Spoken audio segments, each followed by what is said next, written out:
What was the element that charmed you to the personality of the Macedonian commander and made you decide to write his biography when you were 27? I was younger. Younger? I did it between the age of 23 and 27, and I had worked on it since I was 15. This was my life. Alexander knew no fear. This is very rare. Everyone watching knows that men are often afraid. Alexander had no fear. Alexander was deliberately motivated by the rivalry with the values of Homer and the Homeric world. This is not some distant fantasy. Macedon had a style of life close to the world of Homer. Which do you think is the most unshakable argument that, which proves that Alexander the Great was Greek? Because there's a lot of... There are so many. He spoke Greek, he was descended from Greek parents, he worshipped the Greek gods, he lived here in Greek Aegae, near Greek Pella.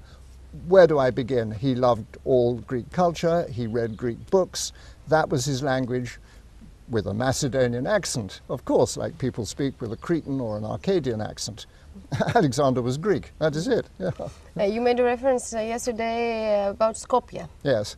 Well, I will say it again, for Skopje to claim that they are the birthplace of Alexander the Great is as ignorant as if in Skopje they were to say that Oxford University is really in Belarusia and Shakespeare was born in Minsk. There is no evidence for it at all. Let's be generous for one moment. They may want to be part of Alexander's world, and we should respect that and encourage it. But they are nothing to do with his homeland. They must remember they were on the margins. Some of the cavalry perhaps came from Paeonia on the edges of Skopje. But Alexander himself, it is nationalist nonsense to annoy Greece. Is there progress in archaeological research? Are there chances to find his grave? I don't believe we will. But I never thought we would find Philip's tomb.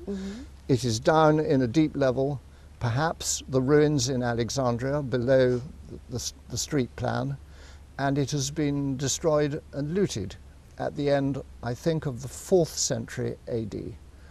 But life is full of surprises. Tell me about your involvement in the film by Oliver Stone. Oh, well. You must have been excited. Yeah. When I first met Oliver, I did not know who he was. I never watched films. The only film I had seen in life was Bambi. We talked for 7 hours, and he asked me, what do you want? This is a whole world of Alexander has been presented to me. He told me later he thought I would say $1 million, and he was thinking maybe $500,000. But I wanted something much more important. I told him I wanted only 2 things. I wanted to be in the first 10 of every cavalry charge on horseback that he filmed, and I wanted my name in the credits with the words "and introducing." It was a great experience. So Oliver is a great man. He laughed. He still says he had never been asked for anything so extraordinary. And he sent me a picture of the cavalry in Cuba charging with their swords, because he went to interview Castro, who's a big lover of Alexander. And he wrote on the back, "I have thought about it. I see you at the front." And in the film, he put me in the front of the cavalry, even in front of Colin Farrell. My life, Colossus.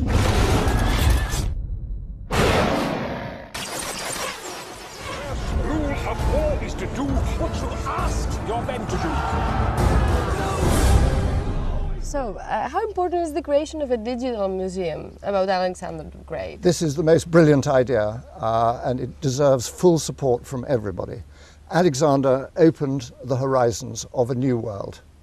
Maybe the spread of Islam and the Arabic world in the 7th to 10th centuries opened something with as big a frontier and horizon. But in our time, the new frontier is the internet and the digital world. We cannot go to Uzbekistan, Kazakhstan, Pakistan. We can't, if we are sad, go to Iran with the clergy in charge, We can't easily go to parts of Bulgaria or Turkey if we love Greece. But on the internet, we can travel like Alexander more comfortably. And it is also in harmony with Alexander's own view of the world that there is a unity across people. And we have found that unity in technology.